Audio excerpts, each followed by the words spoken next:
Bon, eh bien, on va pouvoir entamer ce dernier quart du symposium d'Agoranti qui est, en raison de l'annulation de la participation de Jimmy et Tania, on va avoir le plaisir d'écouter Vincent sur le projet Histographe qu'il mène avec Margot Ferrand.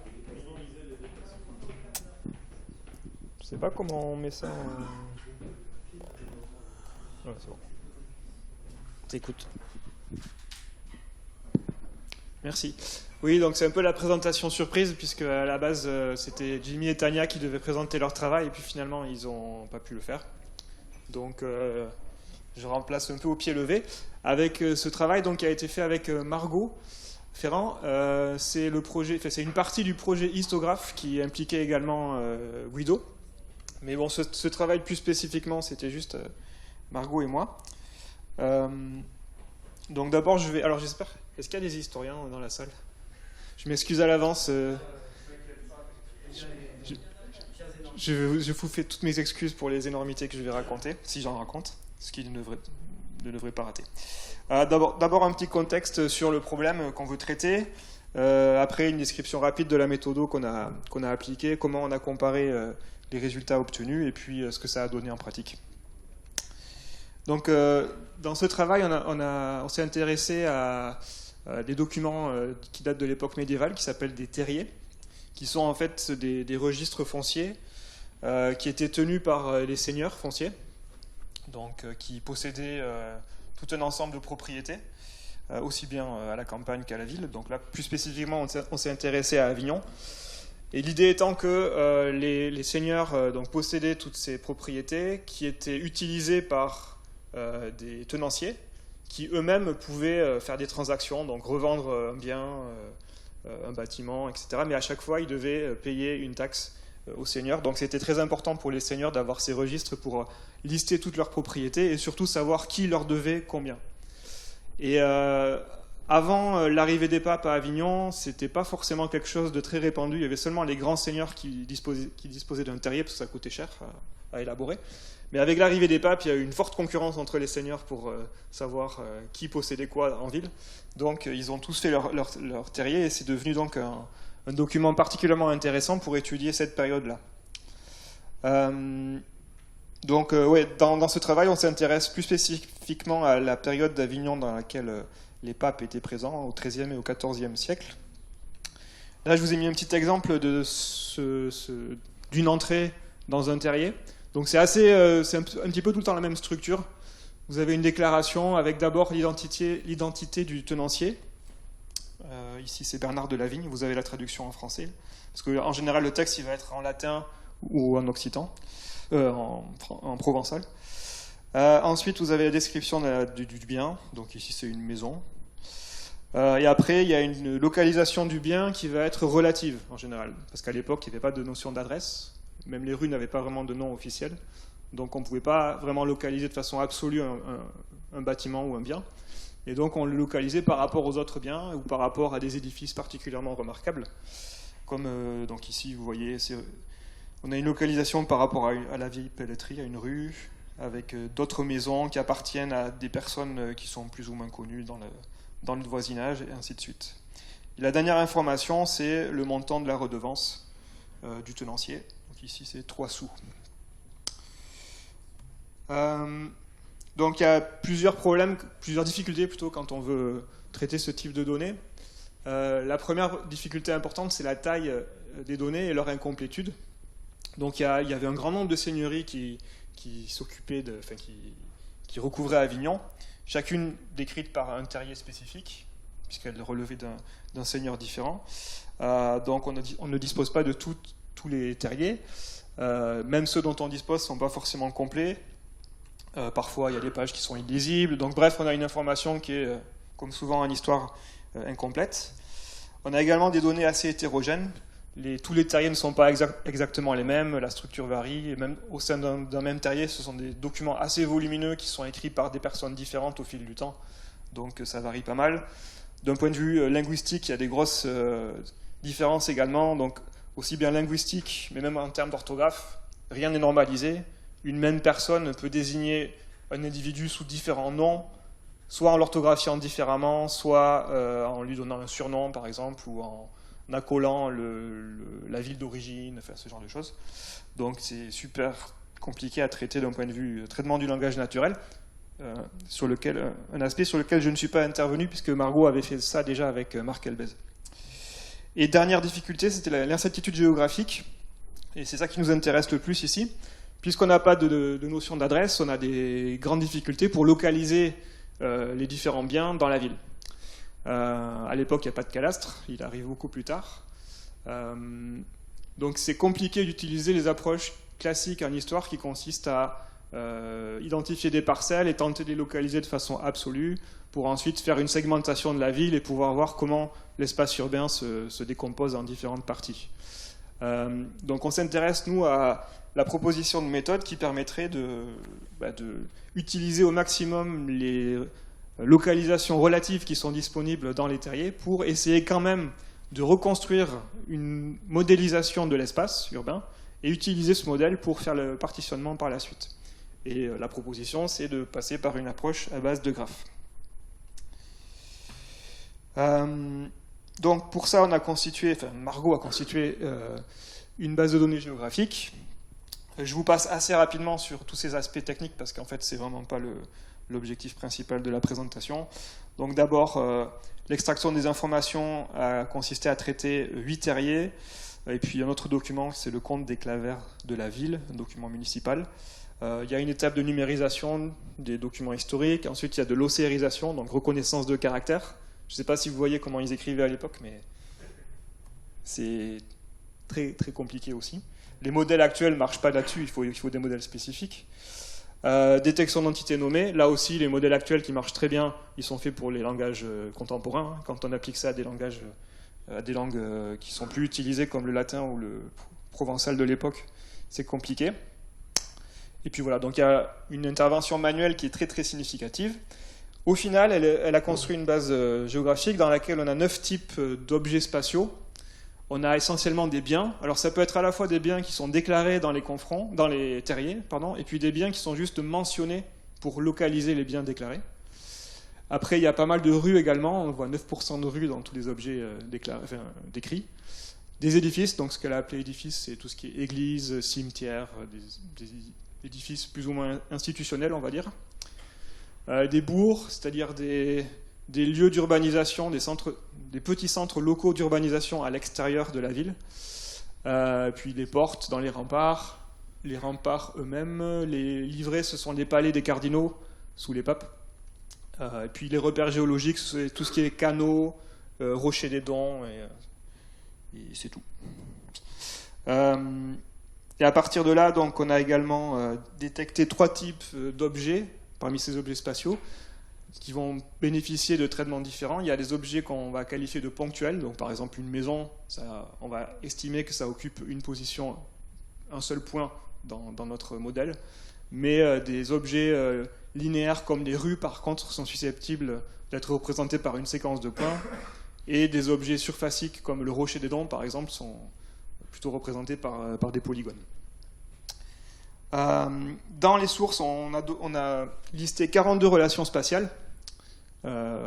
Donc être à l'est de quelque chose, au sud ou au nord ou à l'ouest de quelque chose. Celles-là, on les a gardées. Mais aussi des choses très spécialisées, comme par exemple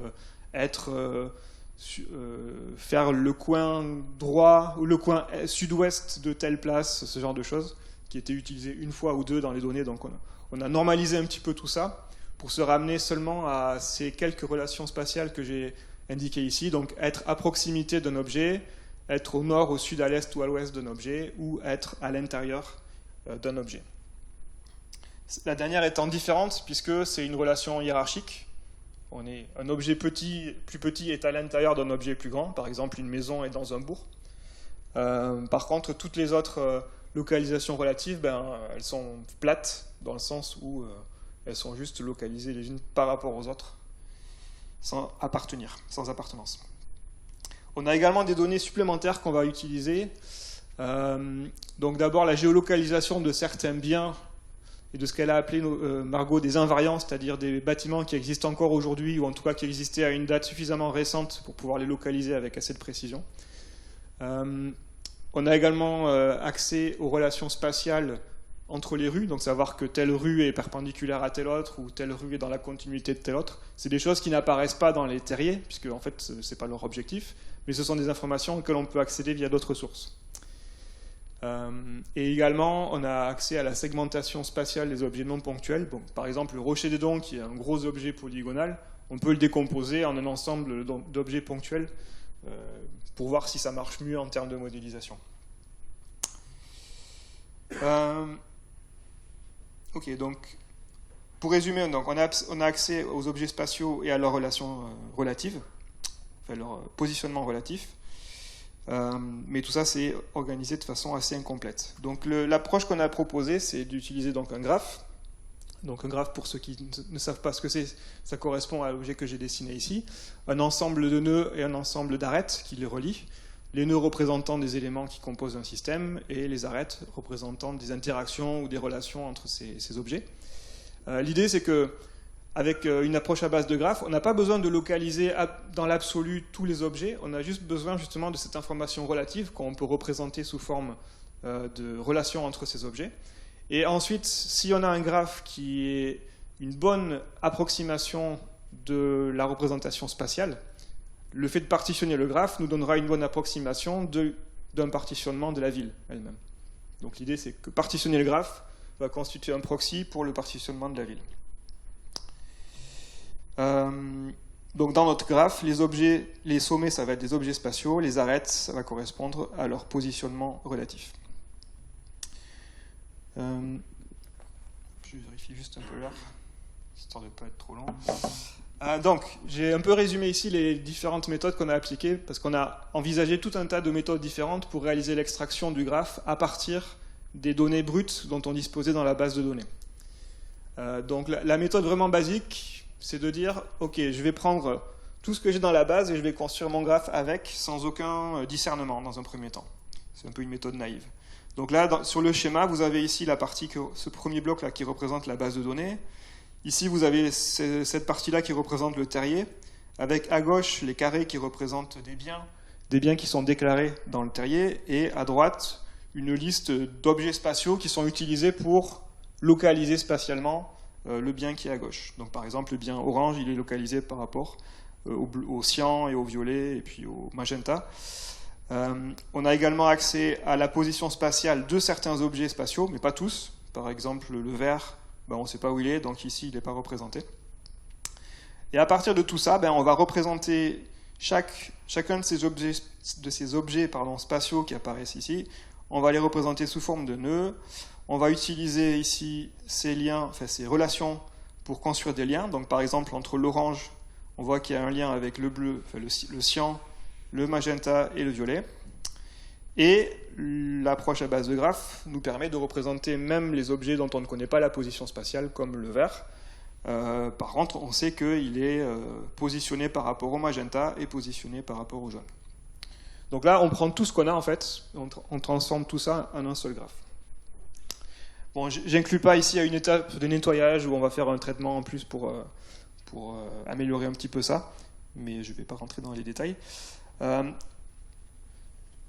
Un cas particulier, c'est le traitement des objets qui ne sont pas ponctuels. Donc tout ce qui est rue, tout ce qui est rempart, rocher des Dons, canaux, etc. Donc ce sont des objets qu'on va qualifier ici de linéaires. La plupart sont juste linéaires. Là, on a envisagé 3 stratégies. Soit, donc ici, là, vous avez dans cet exemple un ensemble de bâtiments traversés par une rue. Les bâtiments sont localisés par rapport, en tout cas certains sont localisés par rapport à la rue. Donc si on prenait tout, si on appliquait la méthode que je viens de vous montrer, on aurait quelque chose comme ça, avec ce nœud ici qui représente la rue et qui est connecté à tous les autres bâtiments, puisqu'ils sont tous localisés par rapport à la rue. Seulement, une rue, c'est long, en fait. Et être localisé par rapport à la rue, ça ne veut pas forcément dire que ces bâtiments sont proches les uns des autres dans l'espace. Pas aussi proches les uns des uns, enfin, toutes les paires de bâtiments ne sont pas toutes à la même distance. Or, le fait de garder ce nœud, ça induit un genre de raccourci finalement dans le graphe. Donc ce raccourci risque de diminuer la capacité du graphe à bien représenter l'espace finalement. Il n'existe pas dans la réalité en fait, ce raccourci, il n'existe que dans le graphe. Donc on a envisagé deux stratégies pour essayer d'éviter ce problème. Le premier, c'est de carrément supprimer la rue. ce qui est une méthode facile à mettre en œuvre. Le deuxième, c'est de décomposer la rue en plusieurs objets pour refléter cet aspect linéaire. Et ça, c'est un peu plus compliqué parce que ça veut dire qu'il faut savoir quel est le tracé de la rue, en fait. Donc ça demande d'avoir accès à plus d'informations. Autre cas particulier, c'est le cas des relations hiérarchiques.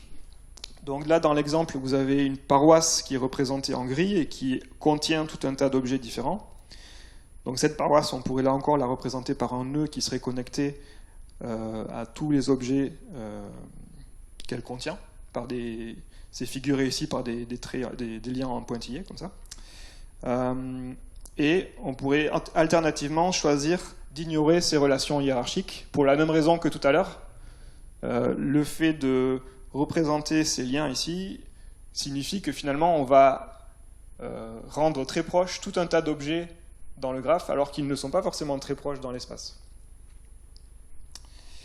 Et dernier cas particulier, c'est la possibilité d'utiliser les informations additionnelles que j'ai mentionnées tout à l'heure, à savoir les relations entre les rues, les relations spatiales entre les rues qui ne sont pas dans les terriers à la base, et les relations entre les invariants ou les édifices et les rues. Donc savoir que telle église est à côté de telle rue, c'est quelque chose qui n'apparaît pas dans les terriers, mais ça peut venir compléter notre graphe de façon très intéressante en termes d'approximation de la distance. Donc voilà, dans ce mécanisme-là, on introduit en plus d'une extraction basée seulement sur les données issues des sources primaires, donc les terriers, on rajoute des informations supplémentaires pour voir si ça améliore ou pas. Mais là encore, ça a un coût, le fait de rajouter des informations supplémentaires. Donc la question ici, c'est est-ce que ce coût est justifié? Est-ce que le fait de rajouter ces informations supplémentaires qui justifient un travail supplémentaire pour les récupérer, est-ce que ça permet vraiment d'améliorer la qualité du graphe? Justement, la qualité du graphe, il faut qu'on l'évalue. C'est pas forcément évident à formaliser. On a donc, en utilisant les 3 ou 4 mécanismes que je vous ai montrés, et puis tout un tas d'autres mécanismes, parce qu'on a plein de variantes, on aboutissait à 16 méthodes différentes d'extraction de graphes, en fait. Donc pour la même base de données, on extrayait 16 graphes différents, et la question c'était lequel était le meilleur pour ce qu'on voulait faire. Donc il a fallu un petit peu formaliser comment on voulait les évaluer. On a identifié 2 critères. Le premier, c'est la couverture. Donc l'idée, c'était d'avoir des graphes qui contiennent autant que possible de nœuds représentant les biens déclarés dans les terriers. Donc on voulait, si possible, inclure un maximum de nœuds représentant ces biens. Et le deuxième critère, c'est la fidélité en termes de distance. C'est-à-dire qu'on voudrait que la distance sur le graphe, elle reflète la distance dans l'espace. Puisque ça voudrait dire que la proximité sur le graphe reflètera la proximité spatiale également. Donc comment est-ce qu'on a formalisé ça? On a utilisé 2 critères qui nous semblent en tout cas assez naturels. Le premier, c'est le nombre de biens représentés dans le graphe, tout simplement. Donc, plus il est grand, plus on a une couverture importante. Et le deuxième, c'est la corrélation entre la distance spatiale et la distance géodésique, c'est-à-dire la distance sur le graphe. Donc on veut que plus la distance dans l'espace est petite, plus la distance sur le graphe est petite, et plus la distance dans l'espace est grande, plus la distance sur le graphe est grande. Donc concrètement, supposons que j'ai un ensemble de nœuds spatiaux comme ça qui sont répartis de cette façon-là dans l'espace, et supposons que j'ai ce graphe-là derrière qui vient m'indiquer les relations entre eux. Là, j'ai quelque chose qui ressemble à une bonne approximation de la distance spatiale, parce que des nœuds qui sont proches dans l'espace sont aussi assez directement liés, et des nœuds qui sont éloignés comme V1 et V8 nécessitent un trajet assez long sur le graphe pour être connectés. Par contre, si dans mon graphe j'ai un lien comme ça, j'ai introduit une espèce de raccourci dans le graphe qui n'a pas de justification, enfin qui n'a pas vraiment de raison d'être, et donc qui va venir diminuer la qualité de mon graphe. Alors, je passe directement à la comparaison des méthodes. Je vais accélérer un peu parce que je suis en retard. Donc ça, c'est le diagramme de Pareto qu'on obtient pour toutes les méthodes qu'on a envisagées. Ici en pointillé, vous avez le front de Pareto. Donc le front de Pareto, ça correspond aux méthodes qui sont, on va dire, qui correspondent aux consensus optimaux pour les 2 critères que je viens de mentionner. En gros, plus on a une couverture élevée, plus on aura tendance à avoir une fiabilité moindre, c'est-à-dire une moins bonne approximation de la distance. Et inversement, plus on aura une bonne approximation de la distance, moins on va garder de nœuds, enfin de biens, parce qu'on aura tendance à couper une grosse partie des données originales. Donc on veut trouver quelque chose qui soit un bon compromis entre ces deux aspects. Il y a plusieurs méthodes, comme vous le voyez là, qui sont indiquées ici, qui correspondent à différents compromis possibles. Celui-ci correspondant au graphe basé sur l'intégralité des données brutes. Et, bon, je vous la fais vite parce qu'il ne me reste pas beaucoup de temps, mais celle qui marche le mieux, en tout cas celle qu'on a retenue, c'est celle-ci, qui consiste à utiliser des données supplémentaires, qui consiste à supprimer toutes les relations hiérarchiques. Les relations hiérarchiques, c'est vraiment très mauvais, ça fait vraiment grandement baisser la qualité du graphe, qui consiste à partitionner, à diviser certaines rues, mais pas toutes. Il y en a, c'est pas la peine de les diviser. Et c'est tout, je crois. Ouais. Après, suivant les informations auxquelles on a accès, parce que du coup, ça, c'est la méthode la plus coûteuse du point de vue informationnel, puisqu'en fait, il faut compléter la base, enfin, il faut compléter les données primaires avec un grand nombre de données supplémentaires. Donc, c'est possible d'utiliser des méthodes qui sont moins gourmandes en données supplémentaires, mais qui vont être moins efficaces en général en termes de couverture et ou de fiabilité. Juste pour avoir une illustration, ça c'est le graphe qu'on obtient avec la méthode qui a été retenue. Et je finis très vite pour être dans les temps. Là, juste pour que vous ayez une idée, c'est le comportement de la distance sur le graphe qu'on a retenu, celui qui est en violet ici, et un graphe qui ne marchait pas terrible, qui est représenté en vert. C'est juste pour que vous voyez, donc, sur l'axe X, là, vous avez la distance sur le graphe. Sur l'axe Y, vous avez la distance dans l'espace. Donc ça se comporte pas mal jusqu'ici, puisqu'en fait, quand l'un grandit, l'autre grandit aussi, et inversement. Là, on arrive à une espèce de seuil, de plateau, et puis ça redescend, donc ça, c'est pas un très bon comportement. Mais en fait, ça correspond à peu de paires d'objets. Tandis que sur ce graphe-là, on voit que le comportement est bon au début, puis après, on a une espèce de plateau quand même assez irrégulier, et puis ça s'écroule sur la fin. Donc ça veut dire que des nœuds qui vont être éloignés sur le graphe, par exemple, ils seront à une distance de 70 sur le graphe, ben en réalité, dans l'espace, ils ne sont pas très éloignés. Ils sont aussi éloignés que des nœuds qui sont à une distance de seulement 10. Donc ça, ce n'est pas une bonne approximation de la distance. Ok, donc je finis peut-être pour aller un peu plus vite. On a ensuite partitionné ce graphe donc en appliquant des méthodes assez standards de détection de communauté. L'idée ici, c'était de voir, puisque le graphe est supposé encoder une bonne estimation de la proximité spatiale, on va dire, c'était de voir qu'est-ce qu'on obtenait comme subdivision, finalement. Parce que les subdivisions utilisées habituellement, c'est les paroisses. Je crois que j'ai une carte après. Ouais. C'est les paroisses. Il y avait 7 paroisses à l'époque à Avignon, mais les paroisses, c'est des grosses zones qui ont beaucoup évolué dans le temps, qui étaient utilisées pour des aspects fiscaux, des aspects légaux, des aspects religieux, des aspects militaires même. Donc c'était un peu des subdivisions fourre-tout qui n'étaient pas vraiment représentatives de la réalité. Et au final, donc, en utilisant cette approche et en partitionnant le graphe, donc j'ai mal calculé mon temps, donc j'ai pas trop le temps d'en parler. Mais si vous allez voir dans le papier que je vais citer après, vous verrez qu'on a réussi à montrer que les subdivisions obtenues en partitionnant le graphe correspondaient à une réalité sociale qui était consistante avec les sources historiques. Voilà. Donc ça, en clair, ça marche. Bon, je passe très vite, désolé. Donc juste pour dire que le papier, ce travail vient juste d'être publié dans un papier qui vient de sortir, qui est disponible ici si vous voulez aller le voir. Les slides des présentations seront disponibles sur le site de l'AFR. Et les perspectives pour ce travail, c'est d'abord d'approfondir l'étude des communautés qui ont été identifiées. On en a discuté une partie, mais on n'a pas fait ça de façon exhaustive encore. On voudrait aussi voir si ces méthodes elles peuvent marcher sur d'autres situations. On a été contacté par des historiennes de l'université d'Ottawa qui étudient Orléans au Moyen-Âge également. Et elles ont des documents qui ne sont pas identiques mais qui sont très similaires. Donc on voudrait voir si on pourrait faire quelque chose avec elles en adaptant nos méthodes et en les appliquant à ces données-là. Et puis j'avais un étudiant là qui travaillait sur l'estimation de la position absolue des biens dont on ignore la position absolue en utilisant le graphe. justement. Enfin, en utilisant le graphe et puis toutes les informations dont on dispose. Et pour voir si on peut faire quelque chose de mieux que les méthodes, on va dire, plus standards qui n'utilisent pas cette relation relationnelle, cette information relationnelle sur laquelle le graphe est basé. Et voilà, c'est tout pour moi. Merci beaucoup, Vincent.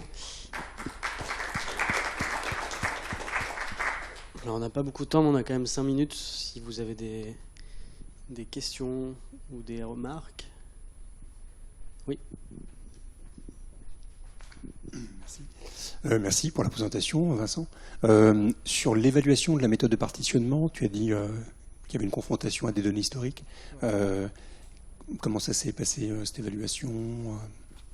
Alors, bon, ça c'est surtout Margot qui s'en est chargée, bien sûr, mais on a étudié la composition des communautés en termes des... Enfin, pour chaque bien, on a tout un tas de caractéristiques. Par exemple, on a leur type, il y en a, c'est des maisons. On a leur composition aussi, parfois on sait qu'ils ont un jardin, on connaît le nombre de chambres, on connaît le prix de la redevance. Il y a tout un tas d'informations qui dépendent du type de bien. Donc on a étudié la composition des communautés en termes de ces informations-là. Et donc certaines sont très hétérogènes, certaines présentent des caractéristiques semi-rurales, certaines sont des communautés de services, certaines sont des communautés commerciales, certaines sont construites autour de la maison d'une famille très connue, certaines sont construites autour de lieux de socialisation. Donc en caractérisant comme ça les communautés, on a pu ensuite recouper cette description un peu, on va dire, je dirais pas objective, mais en tout cas basée sur les communautés, avec une description basée sur les sources historiques primaires, pour voir si ça coïncidait en fait. Si, en gros, parce que le graphe il encode aussi non seulement une relation spatiale entre les biens, mais surtout c'est une relation perçue finalement, puisque c'est basé sur les déclarations des tenanciers. Donc l'idée c'était quand même d'avoir une décomposition finalement socio-spatiale de la ville, pas seulement basée sur des éléments objectifs, mais aussi basée sur le ressenti des personnes pour voir si ça coïncidait ou pas avec les subdivisions administratives de l'époque. Et du coup, est-ce qu'on n'aurait pas pu combiner les deux d'entrée de jeu, c'est d'avoir une description de chaque bien selon les critères que tu dis, et puis en plus le critère de proximité dans le graphe. Pour faire le partitionnement. Avoir voilà, des features pour chaque nœud, des descripteurs pour chaque nœud, et puis en plus des descripteurs relationnels en fait, pour partitionner. On aurait pu, mais déjà ça aurait été compliqué parce que c'est très hétérogène. Certains biens sont décrits, par exemple une maison ne va pas du tout être décrite de la même façon qu'un hôtel, ou une auberge, ou un champ. Donc c'est pas les mêmes attributs pour les décrire. Et en plus l'idée c'était pas forcément justement d'avoir des groupes homogènes en termes de ces attributs. L'idée, c'était vraiment d'utiliser seulement l'information spatiale pour faire la segmentation et ensuite voir si les segments ou les zones identifiées étaient homogènes ou pas. Certaines le sont selon certains attributs, d'autres le sont selon d'autres, certaines sont complètement hétérogènes aussi. Donc, ok, merci. Merci. Alors, il y avait une question ici.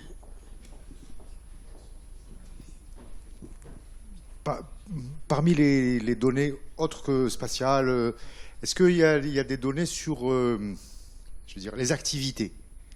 Oui, on a le métier des tenanciers. Voilà. Donc, est-ce que apparaissent des patterns qui regroupent des types de métiers? Les guildes, en anglais c'est les guildes, je ne sais pas comment ça s'appelle en français. Donc, dans certains pays, ils sont cantonnés dans des secteurs. Je vais dire n'importe quoi. Les cordonniers, c'est à tel endroit. Est-ce que vous avez... vous êtes rentré là-dedans? Alors, on n'a pas forcément directement étudié ça, mais dans les communautés qu'on a étudiées, certaines sont homogènes en termes d'activité commerciale, on va dire. Par exemple, vers la rue du Lima, il y avait tout un quartier d'auberges, d'hôtels et de bains publics. Il y a aussi un autre quartier, je ne sais plus où est-ce qu'il est, mais qui était plutôt orienté sur les commerces de type marché. Donc ouais, il y a des secteurs d'activité, mais c'est pas aussi précis que la rue des Cordonniers. C'est plus des zones, on va dire, un peu plus grandes. Alors, le quartier où il y avait les marchés. Ouais. On peut, ouais. Après, c'est pas forcément vrai de tous les quartiers. On peut pas tous les caractériser en termes de métier. mais certains, oui. Antoine ? Oui, est-ce que le graphe que vous avez construit, il est booléen ou il est pondéré? Est-ce que la récurrence des citations dans les confronts, elle est prise en compte dans la spatialisation ou pas? Alors, je pense que ça apparaît pas forcément là, mais c'est un graphe multiple. Dans le sens où... on voit pas trop. Mais si jamais on a plusieurs relations entre la même paire d'objets, on la représente plusieurs fois dans le graphe. Mais c'est assez rare en fait. Parce que ça voudrait dire qu'un bien a été déclaré et localisé relativement à un autre, et que cet autre a aussi été déclaré et aussi été localisé relativement au premier. Et souvent, il y a quand même les gens entendent... il y a une hiérarchie de renommée. Donc il y a des éléments dans un quartier dont c'est évident qu'on va vouloir se localiser par rapport à eux et puis d'autres non. Donc c'est assez rare en fait, mais quand ça arrive, on a gardé toute l'information. Ok. Est-ce qu'il y a encore une question? Oui, je pense qu'on est dans les temps pour du coup écouter la dernière présentation de Moussab. Merci beaucoup Vincent. Merci.